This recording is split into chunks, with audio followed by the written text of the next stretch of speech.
Hoje eu quero falar um pouquinho com vocês sobre a famosa escoliose. Escoliose, para quem não sabe, é aquela curva na coluna que todo mundo fala que tem, né? Então eu tenho certeza, se não for você, você já viu alguém que diz que tem escoliose. Ela é frequente, mas não é tão frequente assim, tá? Então já vamos começar quebrando uma falsidade aí que o pessoal fala, que é esse diagnóstico da escoliose. Bom, eu sou o Dr. Davi Nordon, ortopedista pediátrico, professor da Pontifícia Universidade Católica de São Paulo, e mantenho esse canal aqui para tirar as dúvidas de vocês a respeito de ortopedia pediátrica e outras cositas más que vocês me mandam aqui perguntando.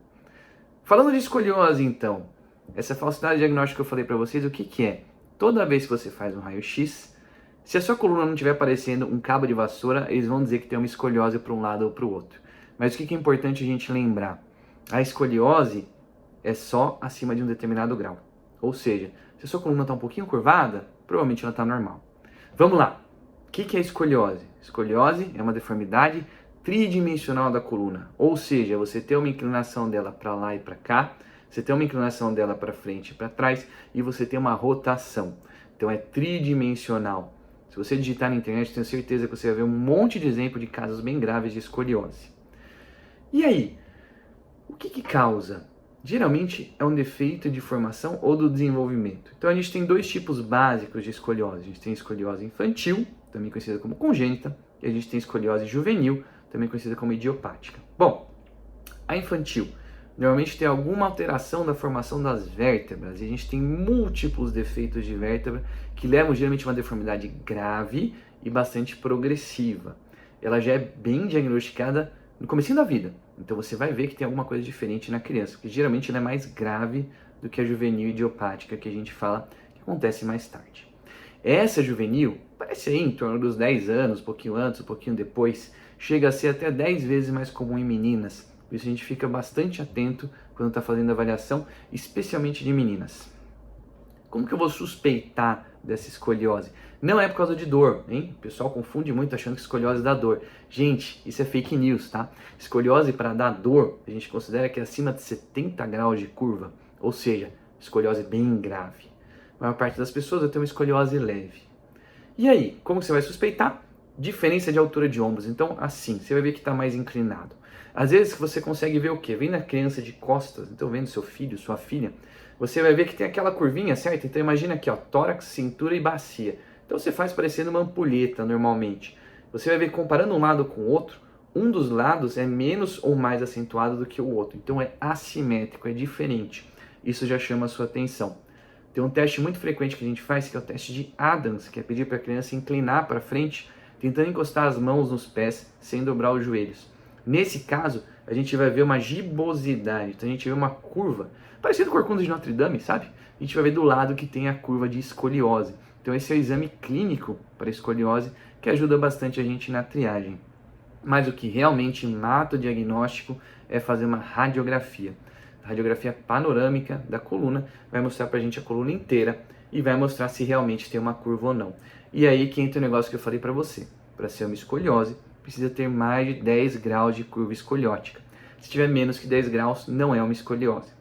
E aí, por que isso é importante? Porque esse grau de curva vai indicar para a gente o tratamento, certo? Vamos lá, de 10, vamos dizer 11, né? Acima de 10. Então, 11 a 25 graus é um tipo de escoliose leve que a gente pode tratar com RPG. Não é o jogo de RPG, por mais que eu goste, não é ele. É a reeducação postural global. Então isso vai ajudar a criança a adequar sua postura e, no geral, controla e às vezes até reduz a curva. De 25 a 40, 45 graus já é uma curva moderada e a gente considera que o melhor tratamento é o colete. Colete eu sei que é um negócio bem chato, tem que usar o dia inteiro, são até de 18 a 23 horas, quanto mais tempo usar, melhor. E ele vai só segurar a curva. Ele não vai evitar a progressão, quer dizer, ele não vai fazer a regressão da curva, ele só evita a progressão dessa curva de escoliose, que é muito mais intensa no estirão da puberdade. E aí, acima de 40, 45 graus, a gente já tem indicação de tratamento cirúrgico. E aí, cirurgia, negócio grande, vai reposicionar a coluna, não necessariamente vai deixar ela reta igual um cabo de vassoura. A gente vai diminuir a curva dentro do que for possível, dentro do que não for causar mais lesão, certo? Às vezes a gente pega umas curvas muito graves, que a gente reduz, fica muito melhor, mas como eu disse, não vai ficar retinho. Vale lembrar, pacientes que têm doenças neuromusculares, por exemplo, paralisia cerebral, têm indicações diferentes, então eles não usam colete e a partir dos 40 graus a gente já indica cirurgia. Outra coisa muito importante que eu falei para vocês, dor. A gente tem dor com muita frequência na coluna, mas a escoliose geralmente não é a culpada por ela. Então lembra que a gente sempre fala acima de 70 graus, aí sim que a escoliose vai causar dor. E outra dúvida super frequente, quem tem escoliose não tem contraindicação para fazer atividade física, hein? Então isso é outra mentira que acaba atrapalhando e levando a dores musculares. Porque a gente sabe o quê? Sedentarismo, falta de alongamento, falta de exercício levam a dores na coluna. Então a gente precisa que as crianças, que os adultos com escoliose façam atividades físicas justamente para prevenir essas dores. Muito bem, e aí? Quando que eu tenho que fazer a avaliação do meu filho? Quando que eu devo me preocupar com a escoliose? Como eu disse, você mesmo pode ver em casa, se você suspeitar, passe com o ortopedista pediátrico, mas como sempre eu gosto de dizer para vocês, é bom passar com o ortopedista pediátrico, ter um para você chamar só de seu, certo? Mas é bom você passar com ele todo ano ou a cada 10 mil quilômetros para a gente fazer a revisão aí, certo? Então é super importante, especialmente desde que nasceu, mas falando de escoliose, especialmente a partir dos 7, 8 anos de idade, já começar a fazer essa avaliação todo ano para ter certeza que a gente não vai comer bola.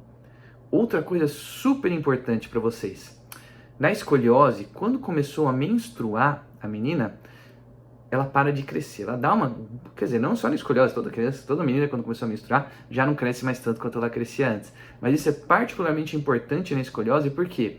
Porque a partir daí a gente não pode mais usar o colete, então a nossa janela de oportunidade na menina, quando a gente pensa em usar um colete, é antes dela menstruar, por isso a grande importância que eu falei para vocês, de começar a avaliar aí entre os 7 e 8 anos de idade, certo?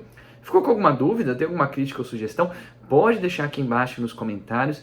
Não se esqueça, compartilha, se inscreve no canal se você ainda não se inscreveu, deixa sua curtida para ajudar a gente aqui no YouTube, no nosso algoritmo. Se você quiser falar diretamente comigo, é só mandar mensagem nas minhas redes sociais. Tá fácil, lá no Instagram é o mesmo nome aqui do canal, DR Nordon. Um forte abraço e até o nosso próximo vídeo.